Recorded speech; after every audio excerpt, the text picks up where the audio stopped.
Consider a charged particle with a charge q held at rest at the origin of an imaginary coordinate system. If we place a charge q0 at a point P near charge q and release it, then the charge q0 accelerates away from the origin. This acceleration is due to a force on charge q0. Now, let us remove charge q from the origin and reintroduce charge q0 at the same point P.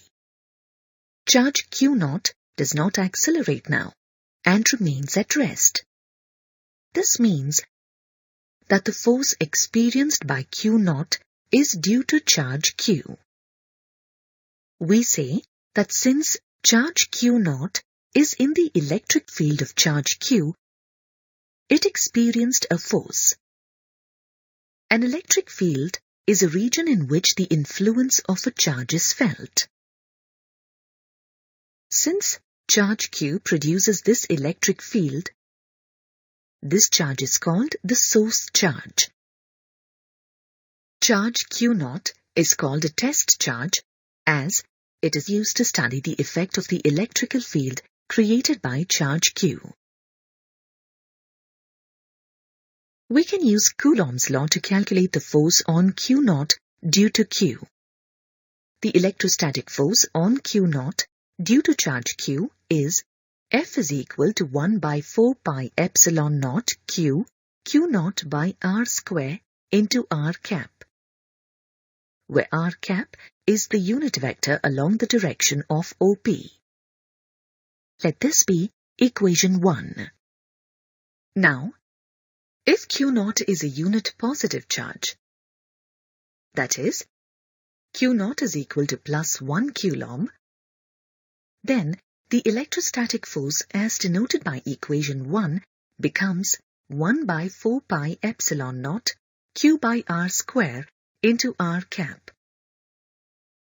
Let this be equation 2. Equation 2 indicates the electric field strength or intensity of electric field E, which is the force on a unit positive charge acting at a particular point in the electric field. Therefore, the electric field strength due to charge q at point P is E equal to 1 by 4 pi epsilon naught q by r square into r cap. Let this be equation 3. Electric field strength E is a vector quantity pointing in the direction of the force on a unit positive charge at a point in the electric field. In SI, it is measured in Newton per Coulomb or volt per meter. From equations 1 and 3, the force on the charge q0 can now be expressed as F is equal to q0 E. Let this be equation 4. Hence, we can write the electric field strength at P as E is equal to F by q0. Let this be equation 5. The above equation is valid as long as the test charge q0 is very small and its own electric field is negligible.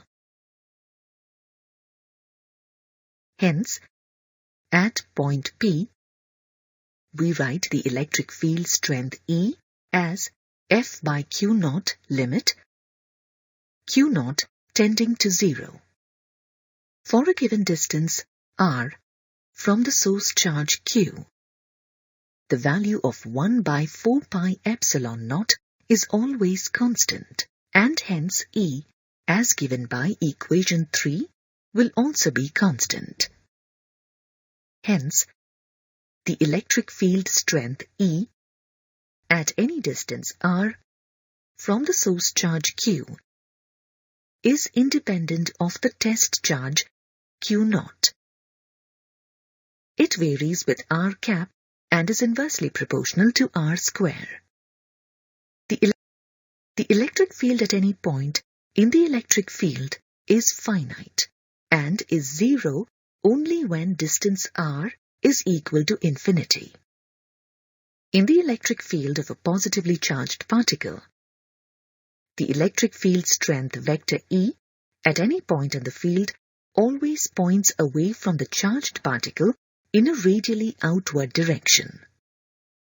The point charge Q0 will be accelerated in the direction of the electric field as it experiences an acceleration A due to the force due to the electric field, and the acceleration is expressed as A is equal to Q0 E by m, where m is the mass of the particle. In the field of a negatively charged particle, the electric field strength vector at any point in the field always points towards the charged particle in a radially inward direction. Here, the point charge Q0 in this electric field will be accelerated in the direction opposite to the electric field. The magnitude of acceleration of Q0 is the same regardless of whether the electric field is due to source charge plus Q or minus Q. For a charge Q, at all points on an imaginary sphere of radius r around it, the electric field strength will be equal in magnitude and will be equal to 1 by 4 pi epsilon naught Q by r square. There is a spherical symmetry with respect to the magnitude of the electric field strength E in the electric field of charge Q. Consider a region consisting of point charges Q1, Q2, Q3, Q4, and so on in air, or a vacuum with position vectors R1, R2, R3, and so on relative to the origin O. Let P be a point in this region. The net electric field strength E at point P is the superposition of all the electric field strengths E1, E2, E3, E4, and so on due to the individual charges. The net electric field strength E at point P will be equal to the vector sum of all the electric field strengths E1, E2, E3, E4, and so on. Then, E is equal to 1 by 4 pi epsilon naught into Q1 by R1 P square into R1 P cap plus Q2 by R2 P square into R2 P cap plus Q3 by R3 P square into R3 P cap, and so on. Here, R1P is the distance from Q1 to P, and R1P cap is the unit vector in the direction of Q1 to P. R2P is the distance from Q2 to P, and R2P cap is the unit vector in the direction of Q2 to P, and so on. The net electric field strength E can now be written as 1 by 4 pi epsilon naught sigma I1 to n Qi by RIP square into RIP cap, where RIP cap is the unit vector in the direction of the net electric field strength E. Consider a situation where charge Q is accelerating. Then, it produces electromagnetic waves, which propagate at the speed of light. Here, Q0 is also accelerating in the electric field of Q, and there will be a force on Q0 due to the electric field of Q.